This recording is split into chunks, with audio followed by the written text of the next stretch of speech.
6. käigu paneb sisse Unibet, mängijatelt mängijatele. Podcasti 6. käik toob teieni autolaen Bigbank efektiga. Bigbank, laenudele spetsialiseerunud pank. Tervist, head rallisõbrad! WRC hooaja 6. etapp Keenias on selleks korraks läbi ning aeg on nädalavahetus kokku võtta. Eetris on selle nädala viimane 6. käigu saade. Minu nimi on Kaspar Ruus ja liini otsas on meil taas Roland Poom. Tere, Roland! Tere jälle!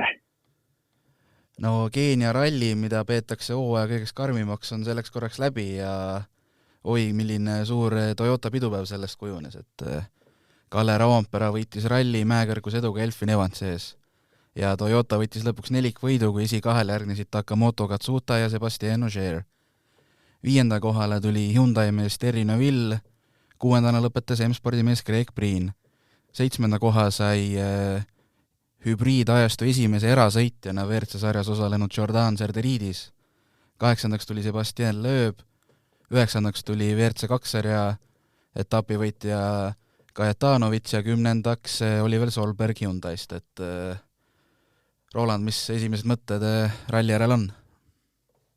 Tead, see Toyota nelikvõit, see selleks, aga see, mis kogu see nädalavahetus toimus, on, ma arvan, niivõrd vägev, et sellist asja tahaks isegi tihedamini näha. Loomulikult sõitjad ilmselt nii väga mitte, aga rallistanina tahaks küll sellist asja tihedamini näha ja see Toyota nelikvõit, seda ma alles peale viimast katset vaatasin, et lõpuks tuli ära, aga see oli minu jaoks nagu kõrvaltvaatlejana täiesti teisejärguline asi, et kogu see nädalavahetus pakkus nii palju emotsioone, nii palju juhtus kogu aeg, et seda on ilmselt siin poole tunniga päris keeruline kokku võtta. Aga alustame eestlaste vaatenurgast, et Ott Tänak oli kahjuks ainus ralli 1 sõitja, kes täna punktikatsel enam ei jõudnud, sest et pärast 17. kiiruskatset purunes midagi juhtus Tänaku masina rooli võimuga ja nii tuli Tänakul ja Martin Järveal 2 päeva järjest ralli katkestada ja kokkuvõtles eestlastele siis 0 punkti, et 2 päeva järjest vedas Hyundai alt. Miks nii? No miks nii, ega seda ei oska öelda ju seal, see auto on ikkagi piisavalt nõrk, et sellistes oludes ta ei kesta ja seda näitasid ka teised Hyundaid, et seal on päris palju probleeme, millega tuleks tegeleda, eriti selliseid väikseid asju, samamoodi see roolivõimu probleem kindlasti on tegelikult väga väike probleem, mis seal oli. Aga miks Ott otsustas mitte edasi sõita? Eks me oleme tegelikult ikka näinud neid ilma roolivõimuta sõitmisi aja jooksul. Ma ei oska öelda, et kas seal nüüd võis olla mingisugune suurem probleem taga või see lihtsalt roolivõim oli kadunud ja kuna ega seal millegi peale sõita enam põhimõtteliselt ei olnud, siis ja punktikatse võitu niikuinii võtta poleks võimalik olnud ilma roolivõimuta, siis otsustas jätta pooleli. Tõenäoliselt see oli selline võib-olla juba rohkem nagu motivatsiooni küsimus, et kas sõita või mitte, et kui midagi püüda pole, siis las ajada pooleli. Aga jah, tõepoolest ainuke sõitja, kes ei jõudnud sinna ja sellest muidugi kahju, et tegelikult stardipositsiooni poole pealt oleks ta võinud ju sinna etteotsa seal Power Stage'il sõita küll. Ja tegelikult ta võttis täna ju ka ühe katsevõidu, mis oli ütlesid all kogu ralli esimene ja jäi ainsaks. Jah, võttis, selles mõttes tempo oli tegelikult olemas kogu nädalavahetuse jooksul, et nii palju, kui ta sõita sai korralikult, nii palju see tempo oli ka olemas, et isegi kui välja arvata see kohe esimesel katse või siis teise katse refi purunemine, et ta ei teinud sellest, ei teinud nagu suurt probleemi ja surus edasi, et tempo oli kogu aeg olemas, aga jah, nagu juba mainitud sai ja nagu iga eestlane ilmselt täna teab, et Hyundai ei kesta ja nii lihtsalt on. Jah, ja nagu öeldud, siis Neville oli parima Hyundaina 5, kusjuures ta lõpetas seejuures superralli süsteemis ja Oliver Solberg, kes alustas päeva 6. pidi leppima erinevate probleemide tõttu, mida tal praktiliselt igal katsel oli 10. Tõsi, ta suutis vältida superralli süsteemi, mis on Keenia rallil juba omete saavutus. Ja seda kindlasti. Tegelikult ju superrallit, kui kokku lugeda palju üldse autosid ilma superrallita lõpetas, siis neid on oluliselt vähem kui neid autosid, kes superralliga lõpetas, et see nimekiri on üpriski punane. Kui aga veel Hyundai teemadel korra peatuda, siis pärast Sardiinia rallil, kus Tänak võitis, oli ju Julien Monchet rääkis väga nii-öelda entusiastlikult, et nüüd on uus hingamine ja Hyundai on nüüd ikkagi konkurentsivõimeline, aga paar nädalat möödas ja seis on, tundub, et veel nutusem kui nagu varem. Jah, nendes oludes küll. Mis saab Rally Estonial ja Soomes edasi, ma arvan, et see on vähe teine lugu juba, et mis me oleme näinud, et nii kui olud on veidi keerulisemad, siis Hyundai hakkab juhtuma. Kui olud on head, siis on võimalik selle autoga võidu peale sõita küll, aga ei ole see lihtne olnud kordagi, et samamoodi Sardiinias, ütleme, olid ka ikkagi keerulised olud. Võrreldes täna Keeniaga ei ole muidugi mõtet midagi võrrelda, aga olid keerulised olud. Ja sealt tuli see võit ära, aga sellegi poolest, et ma arvan, et nendes oludes, mis nüüd järgmised paar rallit tulevad, et me näeme mingit teistsugust pilti ja need on need olud tegelikult, kus nad on ka kõige rohkem testinud ja neil on kõige parem pilt ees, mis juhtunud on testidel. Auto on tehtud nendes oludes kindlasti piisavalt vastupidavaks ja kõik muu, mis siin vahepeal olnud on, see on selline vaja võiks ära unustada ja lihtsalt info võtta ära, mis seal toimus ja auto lihtsalt järgmiseks aastaks vastupidavamaks teha. Nojah, selge on see, et enne Rally Estoniat ootab ikkagi tihedad paar nädalat tööd veel ees. Ja tegelikult isegi võib-olla see täna, kui teised saavad nagu kiirust arendada, siis Hyundai peab arendama oma vastupidavust, mis on tegelikult kõige muret tekitavam, et nad peavad tegelema sellega, et auto saaks vastupidavaks, et auto saaks kiiremaks, kui ma ei tea, Toyota võib ainult tegeleda sellega, et leida uusi võimalusi, kuidas veel kiiremaks saada. Et seal see vastupidavus ei ole täna probleemiks ja tegelikult kiirus ei ole probleemiks, et see vahe on selgelt sees, aga see vahe ka käriseb kogu aeg pikemaks minu meelest. Nii ta kahjuks või õnneks paistab tõesti. Spordile lisab hoogu Unibet TV, kus saad aastas tasuta vaadata ligemale 100 000 võistlust otseülekandena. Unibet, mängijatelt mängijatele. Ja jätkame täielikus nii-öelda õnnistuses oleva Toyotaga, kes siis sai nelikvõidu ja kordas sellega viimati 12 aastat tagasi tehtud saavutust, kui Bulgaaria rallil võttis toona Citroen nelikvõidu. Muideks ka toona oli Sébastien Ogier seal nelikus olemas, nii et pole paha seeria vanameistril käsil. Jah, seda väga tihti ei näe nelikvõitu siin WRC sarjas, aga see tehti ära ja selles mõttes eks seda lõpp-protokolli on ilus ikka vaadata. Aga ma ei tea, ma ei oska seda kuidagi nagu väga üle hinnata, et selge on see, et on kõige parem auto, kõige kiirem, kõige vastupidavam ja sellisel rallil see tundub nagu loogiline, et sellises järjestuses lõpetatakse. Aga jah, ei oska kuidagi nagu üle tähtstustada seda nelikvõitu kuidagi muud moodi.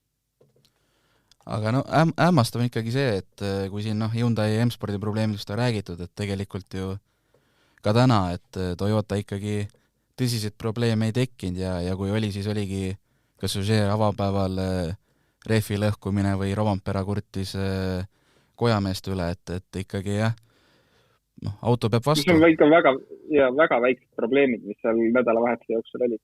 Ja terve hooaeg me oleme ju näinud seda. Just täpselt, et kui terve hooaeg oleme näinud, et pigem on nagu väga väiksed probleemid ja Keenia ralli tulla lõpuni niimoodi, et ühelgi autol põhimõtteliselt midagi viga ei ole, et see on ma arvan omaette saavutus, et selline auto on valmis ehitatud. Aga selles mõttes, ega seal ei ole salata midagi, kõik sõitjad mainisid seda nädalavahetuse jooksul, et see on ikka üks väga tugev auto, et kui me võtame, ma ei tea, Craig Brünni 6. koha superralliga, kes kulges lihtsalt selle ralli lõpuni igate moodi, siis need, kellel on selline auto istumisel, millega saab natukene gaasi kanda, siis on juba teada, et sealt peaks tulema hea positsioon ja sellepärast ma ei oskagi nagu üle väärtustada või üle hinnata kuidagi seda Toyota nelikut, et ma arvan, seal juba reede õhtuks oli näha, et mis siin saama hakkab.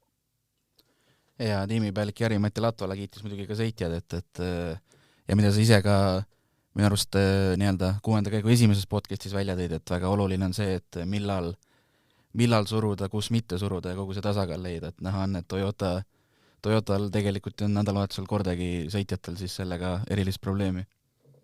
Jaa, täpselt, see on väga oluline ja kui seal vaatame, kes mehed seal sõidab, et seal on Ogier, kes on kõik oma tiitlid niimoodi võtnud, et ta teab täpselt, kus rallida, võib kiiresti sõita, kus peab tagasi hoidma ja seal meeskonnas on Elfin Evans, kes on olnud Ogieri järgi teine mees mitmeid aastaid siin juba Toyotas, kes on õppinud väga täpselt, kuidas MM-tiitlit võtma peaks ja on sellele väga lähedal juba. Ja Katsutat, kui eelmine aasta võtta, siis ta sai eelmine aasta väga hästi selle ralliga hakkama. Ja ta teadis jälle samamoodi väga täpselt see ralli, et kuidas nii-öelda poodiumile jõuda ja sai sellega jällegi hakkama, et oli väga hästi, nagu eile sai ka mainitud, splittides näha, kus Katsuta ühel hetkel nagu sõitis, hoidis tempot üleval, teises splittis jälle võttis tempo korralikult alla, ja kaotas seal kõvasti. Rovanpere oli pigem nagu võib-olla väike üllatus siin jälle, aga see on loogiline, et kui selline mees meil on, kes igat rallit võidab, siis eks see olegi väike üllatus igast rallit. Jah, sõitjad on tasemel seal.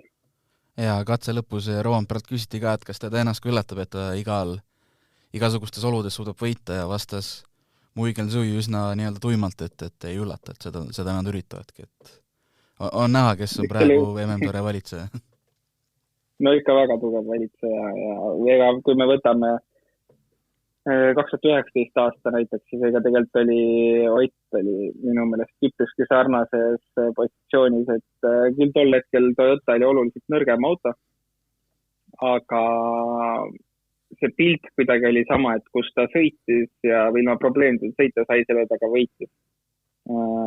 Aga täna see auto on nii palju tugevam, et seal selliseid tehnilisi probleeme tundub, et on minimaalselt ja järelikult seal, kus tehnilisi probleeme pole, seal ta on võimeline vähemalt siis kui rallil ei ole stardikoha eelis teistel, siis seda rallit kindlasti võitma. Ja mulle Rovanpere kommentaari peale tuli endal meelde, ma arvan, see võis olla 2019 Rootsi ralli, kus Tänak võitis ja minu arust võitis ka punktikatse kõva eduga, siis kui küsiti, et kas pingutasid ka, ütles enam-vähem, et tuli nii-enda lõpuni sõita, et midagi sarnast on praegu näha. Ja just, et see on päris sarnane olukord ja selles mõttes on tore näha lisaks sellele, et ta on kiire ja Ott oli kiire, et see auto kestab ja sellepärast ma arvan juba 2-3 rallit tagasi ma olin täiesti vehnud, et Rovanpere on maailmameister ja ma arvan, et ta on maailmameister järgmised väga mitu aastat. Ja lihtsalt see auto ja tehnika, ütleme siis, peab tulema kaasa sellega ja siis see nii on.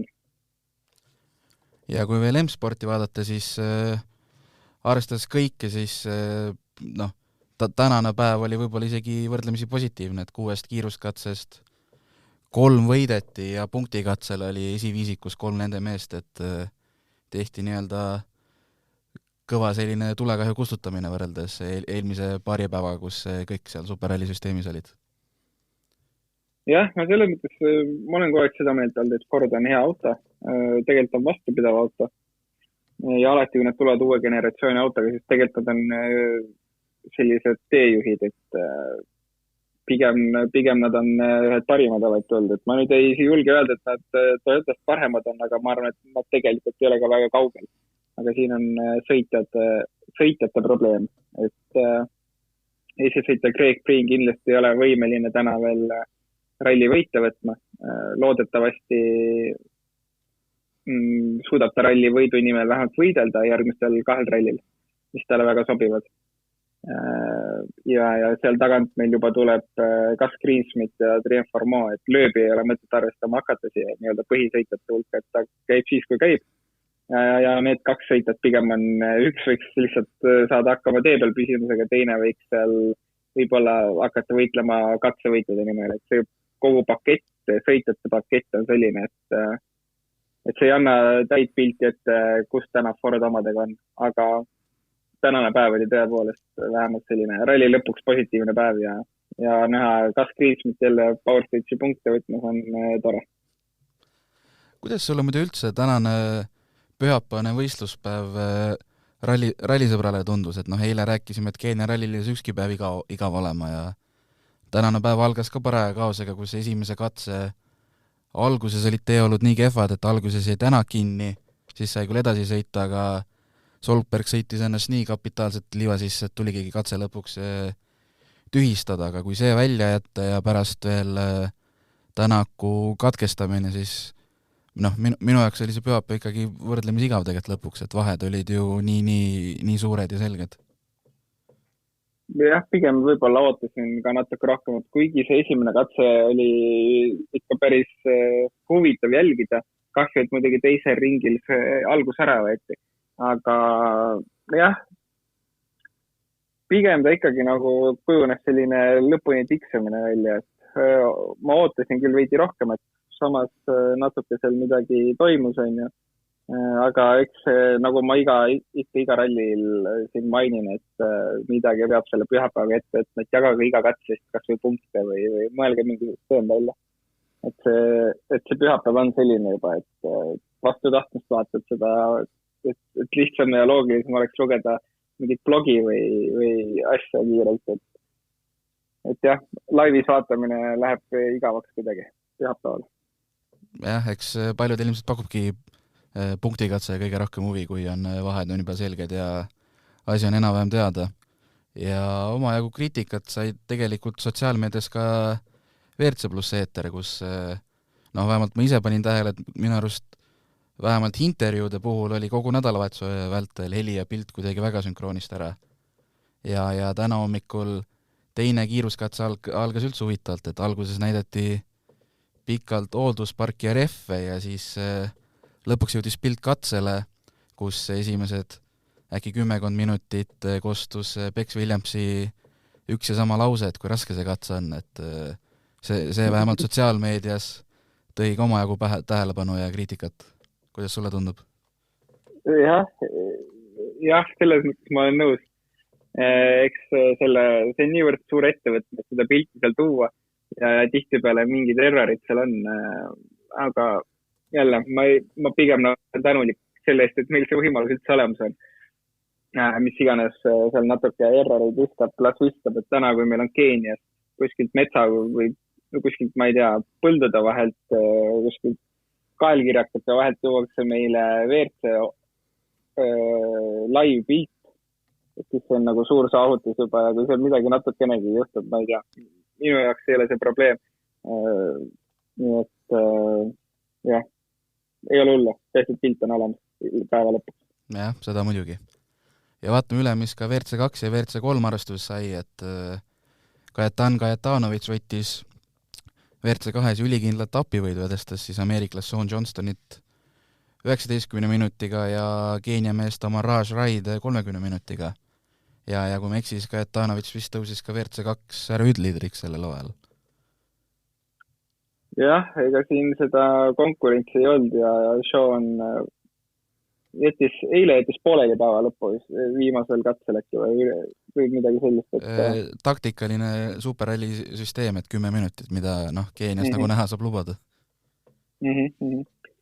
Jah, selles mõttes ega siin ei olegi midagi, et kohe neljapäeval me ütlesime, et Kajetan läheb seda rallit võitma ja Sean Johnston on teine ja kolmandaks arvasime, et tuleb Prokop, aga 3-2 panime siis täppi, et nii see ka läks seal ja ega seal rohkem midagi silma paistvat välja tuua ei olegi, et sõituid oli niivõrd vähe ja Kaito suutis probleemidest eemal hoida, sealt tuli ka võit ja nii on lihtsalt.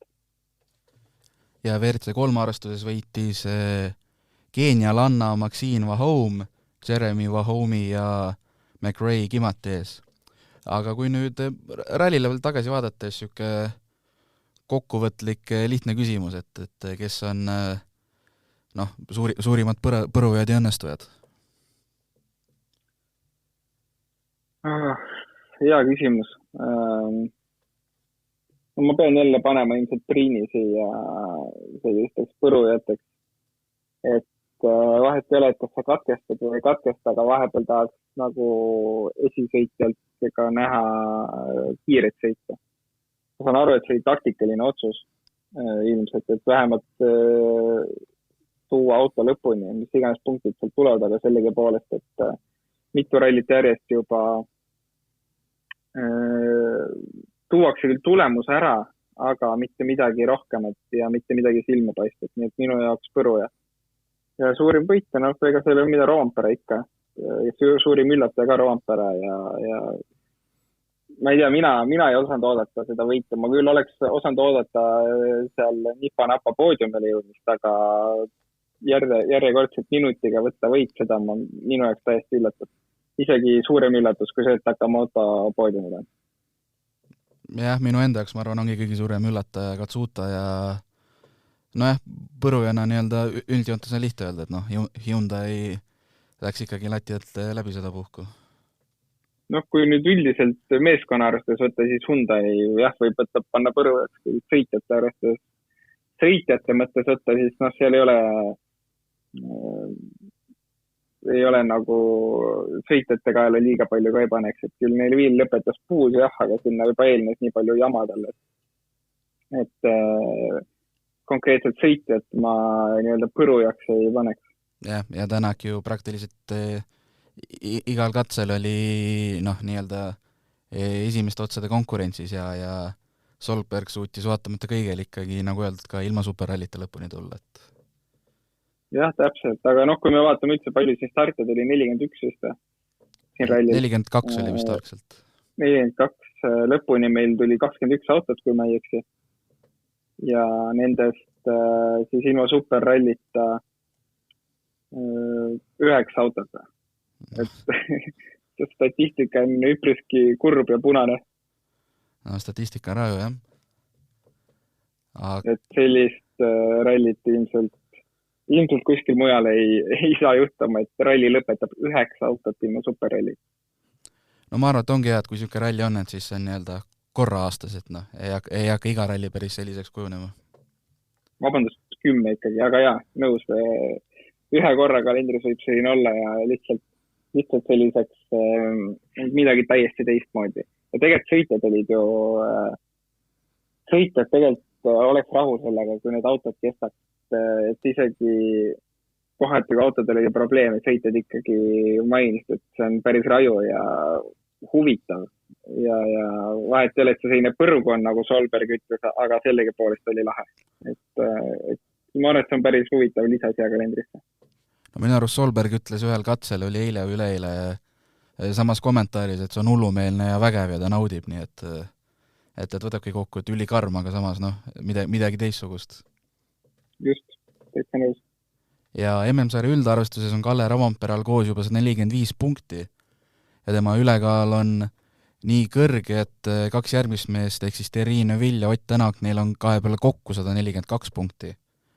Ehk siis Neuvillil on 80 punkti, Tänakul on kolmandana 62 punkti, et ka Katsutal on 62 punkti koos, aga Tänakul annab siis eelise see, et temal on Sardiinia rallist esikoht all. 5. kohal on Greg Priin 60 punktiga, 6. Elfin Evans 57-ga. Selle järele tulevad Sebastien Loeb ja Ogier, kellel on vastavalt 35 ja 34 punkti. Ja esikümne lõpetavad Tani Sordo ja Gus Greensmith, kellel on vastavalt 34 ja 28 punkti. Ja tiimide üldarvestuses hakkab Toyota ikkagi eest ära minema, et Toyotal on 246 punkti, Hyundai 184 ja M-Sportil 144, et nii-öelda suures plaanis pool hooaega on veel jäänud, et kas neid vahesid annab veel tagasi teha? No ma arvan, et suures plaanis see Toyota on ikka eest läinud. Kui me vaatame, mis sõitjate line-up seal on ja mis rallid seal tulemas on, siis ega keegi nii lihtsalt seda punkti seal ära ei hakka andma. Aga minu jaoks on huvitav isegi võib-olla jälgida seda, et kas M-Sport suudab natuke Hyundaile lähemale tulla järgmisel poolel hooajal, et need rasked ja keerused rallid on ära olnud. Väga loodaks, et Priin võtab kokku, suudab võtta ka enda esimese ralli võidu ära see hooaeg. ja ma tahaks näha ka lõpuks Gus Greensmiti korralikku sellist rallit, et ma usun selles mõttes, väga palju pannakse korralik puid talle alla, aga ma sellegipoolest usun, et tal on tegelikult kiirus olemas, aga ta lihtsalt ei ole saanud seda kuskil näidata, tal on kogu aeg mingi probleem autoga, nii ma sellegipoolest usun, et ka sealt võib häid tulemusi veel see aeg tulla. Ja nii palju kui lööb tuleb, siis loodetavasti need katkestamised on nüüd ära tehtud ja suudaks punkte võtta, et see tegelikult nagu potentsiaalselt oleks, ma arvan, võimalik, et ka Ford võiks Hyundai'le lähemale tulla ja see teeks nagu asja päris põnevat. Ja lööb täna vihjas, et Kreekas on ta võib-olla juba tagasi ja ma arvan, et vaadates senist hooaega oleks küll väga hea meel, kui saaks lööbi taas sõitmas näha. Sest kiirust ju mehel on. Absoluutselt, ootame väga. Ja hooaeg jätkub Rally Estoniaga, mis toimub siis 14. kuni 17. juulini, et tuleb täiesti teissugune, aga kindlasti vähemalt sama vägev ralli. Ja Rally Estonia me oleme ju Delfiga stuudioga koha peal ka, nii et teeme live pilti ja võib öelda ära, et Tex Williams tuleb ka meile stuudiosse, nii et saab päris põnev ralli olema kindlasti. Teeme promo ka, et tasub ralli ajal Delfi lainel olla. Absoluutselt. Aga selleks korraks ongi Keenia ralli lõppenud ja ka selle nädala 6. käigu saated, et kõike head ja kohtumiseni juba Rally Estonial. Järgmise korrani. 6. käigu tõi sinuni Unibet, mängijatelt mängijatele.